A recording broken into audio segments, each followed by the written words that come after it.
نحمده ونصلي على رسوله الكريم اما بعد فاعوذ بالله من الشيطان الرجيم بسم الله الرحمن الرحيم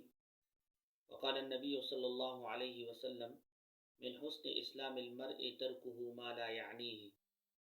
نبی کریم صلی اللہ علیہ وسلم کا ارشاد مبارک ہے کہ من حسن اسلام المرء، آدمی کے اسلام کی خوبی یہ ہے ترکہ ما لا یعنیہ، کہ وہ لا یعنی چیزوں کو چھوڑ دے۔ اس حدیث مبارک میں نبی کریم صلی اللہ علیہ وسلم نے ہر قسم کی لایانی سے منع فرمایا ہے۔ لایانی کا مطلب یہ ہے کہ وہ چیز جس میں نہ دنیا کا فائدہ ہو اور نہ ہی آخرت کا فائدہ ہو، وہ کام جن میں نہ آخرت کا فائدہ ہو نہ دنیا کا فائدہ ہو، وہ باتیں بھی ہو سکتی ہیں، کام بھی ہو سکتے ہیں۔ تو اس لیے ہم اور آپ کو چاہیے کہ نبی کریم صلی اللہ علیہ وسلم کے اس ارشاد مبارک پر ہم عمل کریں۔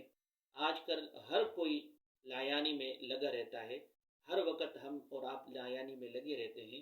اس لیے ہمیں چاہیے کہ اس حدیث پر عمل کریں اور اپنے اوقات کو قیمتی بنائیں، کیونکہ حدیث شریف میں یہ آیا ہے، نبی کریم صلی اللہ علیہ وسلم فرماتے ہیں کہ قیامت کے دن جنت والے جب جنت چلے جائیں گے تو جنتی کو کسی چیز کا بھی افسوس نہیں ہوگا سوائے اس گھڑی کے جو گھڑی اس نے دنیا میں اللہ کے ذکر کے بغیر گزاری ہو۔ اس لیے ہم اور آپ کو چاہیے کہ اپنے سارے کے سارے اوقات اللہ تعالیٰ کی عبادت میں اور اللہ تعالیٰ کے ذکر میں اور خلق خدا کی خدمت میں گزاریں۔ وآخر دعوانا ان الحمد للہ رب العالمین۔